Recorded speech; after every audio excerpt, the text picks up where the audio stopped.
தென்சென்னை அதிமுக வேட்பாளர் ஜெயவர்தன் தேனாம்பேட்டையில் உள்ள ஆலயம்மன் கோவிலில் வழிபாடு நடத்திய பின்னர் வீதி வீதியாக சென்று வாக்கு சேகரிப்பில் ஈடுபட்டு வருகிறார்.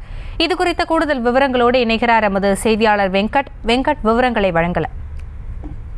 வணக்கம் ஹாசினி. தென்சென்னை அதிமுக வேட்பாளர் ஜெயவர்தன் தேனாம்பேட்டையில் இருக்கக்கூடிய ஆலயம்மன் கோவிலில் சாமி தரிசனம் செய்த பின்பு அந்த பகுதியில் இருக்கக்கூடிய மக்களிடம் தற்பொழுது தீவிர வாக்கு சேகரிப்பில் ஈடுபட்டு வராது. இந்த நிகழ்வில் அதிமுகவுடைய முன்னாள் அமைச்சரும் தென்சென்னை தேர்தல் பொறுப்பாளருமான கோகுலா இந்திரா மற்றும் கூட்டணி கட்சியை சேர்ந்த நிர்வாகிகள் பலர் தற்பொழுது இந்த பகுதியில் வாக்கு சேகரிப்பில் ஈடுபட்டு வராங்க. குறிப்பா அவர் நாடாளுமன்ற உறுப்பினராக இருந்த போது செய்த நலத்திட்டங்களை ஒவ்வொன்றாக கூறி அவர் மக்களிடம் தற்பொழுது வாக்கு சேகரித்து வருகிறார். குறிப்பாக மயிலாப்பூர் பகுதியில் குடிசை மாற்று வாரியம் அமைக்கப்பட்டது என்றும் அதன் பிறகாக வந்த திமுக நாடாளுமன்ற உறுப்பினர் அதை செய்ய தவறியதாகவும் ஒரு குற்றச்சாட்டை முன்வைத்திருக்கிறார். குறிப்பாக மிச்சம் புயல் சமயத்தில் வேளச்சேரி மக்கள் ஒரு வார காலமாக பல்வேறு இன்னல்களை சந்தித்ததாகவும் ஒரு முறை கூட நாடாளுமன்ற உறுப்பினர் மக்கள் வெள்ளத்தில் தத்தளித்த போது அங்கு சென்று பார்வையிடவில்லை என்ற ஒரு குற்றச்சாட்டை முன்வைத்திருக்கிறார்.